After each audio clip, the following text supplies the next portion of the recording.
کیوں ہماری اتنی ایکسپیکٹیشن ہے امریکہ سے؟ میں امریکہ میں 12 سال تک رہا ہوں. اچھا. اور میں واشنگٹن میں بھی رہا ہوں, نیو یارک میں بھی رہا ہوں. تو میں اپنے نقطہ نظر سے آپ کو یہ بتانا چاہتا ہوں کہ امریکہ آپ کی مدد نہیں کرے گا. ایبسلیوٹلی. میرا بھی سیم کہ حالات بدل چکے ہیں. امریکہ جو ہے وہ ہندوستان کا حلیف ہے, اور یہ ایک دوسرے کو فطری حلیف کہتے ہیں. خدا جانے یہ کیسی فطرت ہے یا کیسا فطری ملاپ ہے کہ ایک زمانے میں یہ دشمن تھے, یعنی کولڈ وار کے دوران, کیونکہ جو ہندوستان کا جھکاؤ سوویت یونین کی طرف ہوتا تھا. تو جب امریکہ جو ہے یا دبے لفظوں میں یا کھل کر یہ کہتا ہے کہ ہندوستان کی پوزیشن درست ہے, اور بآواز بلند یہ نہیں کہتا کہ کشمیریوں کے ساتھ ظلم ہو رہا ہے, تو وہ پھر کس طریقے سے ثالثی کرے گا؟ ایبسلیوٹلی. یعنی جب پلڑائی اس طرف جھکا ہوا ہے تو وہ کیا انصاف کریں گے؟ اچھا, ایک بات یہ ہے. دوسرا یہ ہے کہ جو امریکہ میں صدر ٹرمپ نے ثالثی کی پیشکش کی تھی, میری اپنی اطلاعات کے مطابق ریاست ان کے ساتھ نہیں تھی. ریاستی ادارے جو ہیں ان کا ساتھ ہونا بھی ضروری ہے. State department, white house, national security, Pentagon, تو وہ اس کے ساتھ نہیں تھے.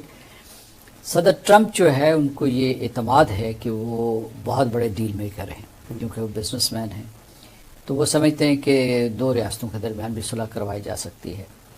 تو ہم نے اس کا بھی خیر مقدم کیا تھا, کیونکہ ہم اس اصول کو مانتے ہیں کہ تھرڈ پارٹی میڈیشن کشمیر کے اوپر ہو سکتی ہے. بالکل. اور اس میں اگر حاضر سروس امریکی صدر کرے تو اس کا ایک وزن بھی ہوگا.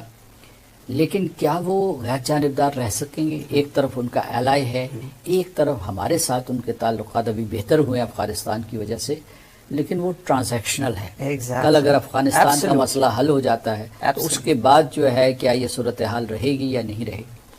دوسرے یہ میں آپ کو بتانا چاہتا ہوں کہ صدر ٹرمپ نے جو اعلان کیا تھا, پہلے تو انہوں نے بڑے جوش خروش سے کیا. ہندوستان کے رد عمل کے بعد اس میں انہوں نے شرائط کا اضافہ کرنا شروع کر دیا, اور اس کے بعد جو ہے ابھی یہ صورتحال ہے کہ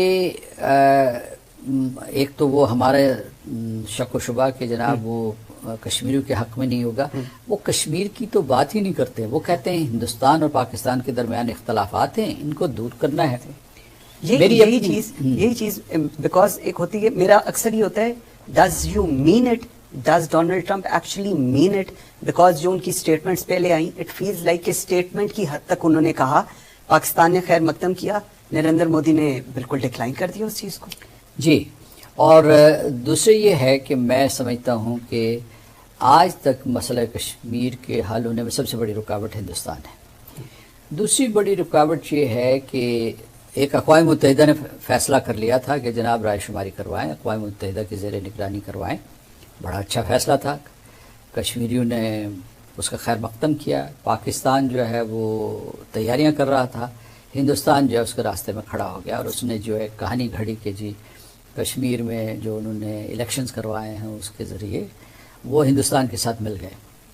تو کہنے کا مطلب یہ ہے کہ اس کے بعد جو کوششیں ہوئی ہیں, دو طرفہ مذاکرات ہوئے ہیں یا اس کے علاوہ جو بھی, اس میں کشمیریوں کی کبھی نمائندگی ہی نہیں ہوئی. بالکل ٹھیک. اور وہ کلیدی پارٹی ہیں, اقوام متحدہ کی قراردادوں کے مطابق فیصلہ انہوں نے کرنا ہے, اور گفتگو کہیں باہر ہو رہی ہوتی ہے جو main stakeholders are not there. تو مطلب یہ ہے کہ ویتنام کا فیصلہ ویتنام کے لوگ کریں گے, ایسٹ ٹیمور کا ایسٹ ٹیمور کا کریں گے, ساؤتھ سوڈان کے ساؤتھ سوڈان کریں گے, لیکن یہ نہیں ہو سکتا کہ کشمیر کا فیصلہ جو ہے کشمیریوں کے بغیر کیا جائے. اچھا, ایک اس میں ایک باریک نقطہ بھی آپ کو بتانا چاہتا ہوں کہ ہندوستان نے ایک سوچے سمجھے منصوبے کے تحت سن 1972 میں ایک معاہدہ کروایا, شملہ معاہدہ. ہم نہیں مانتے ان کی تشریح کو یا ان کے موقف کو, لیکن اس کے انہوں نے کیا یہ کہ اس معاہدے کی آڑ میں ان کا یہ بائی لیٹرل ایشو ہے. اس بائی لیٹرل ایشو میں انہوں نے کچھ نہیں کرنا تھا. انہوں نے کسی پیش رفت کے لیے انہوں نے کبھی کوشش نہیں کی, بلکہ پاکستان کوشش کرتا رہا تو وہ ٹالتے رہے, یا پاکستان کے اوپر الٹے الزام لگا دیتے ہیں ٹھیک کہ جناب آپ دہشت گردی کروا رہے ہیں. ایگزیکٹلی ٹھیک ٹھیک. اس میں جو باریک نقطہ ہے کہ اس جو ہندوستان کی حکمت عملی تھی اس کے دو پہلو تھے, دو مقاصد تھے, کلیدی مقاصد.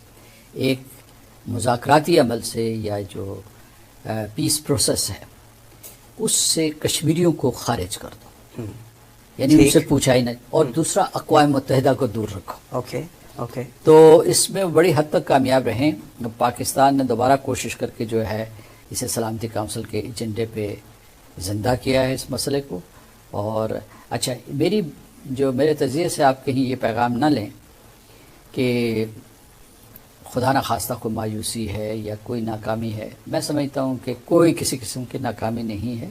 72 سال گزرنے کے بعد کشمیری اپنا خون دے رہے ہیں. ہندوستان کی 9 لاکھ فوج سے وہ نہیں ڈرے ہیں اور خائف نہیں ہوئے ہیں. جتنا ظلم بڑھ رہا ہے اتنا ان کا حوصلہ بڑھ رہا ہے کشمیریوں کا.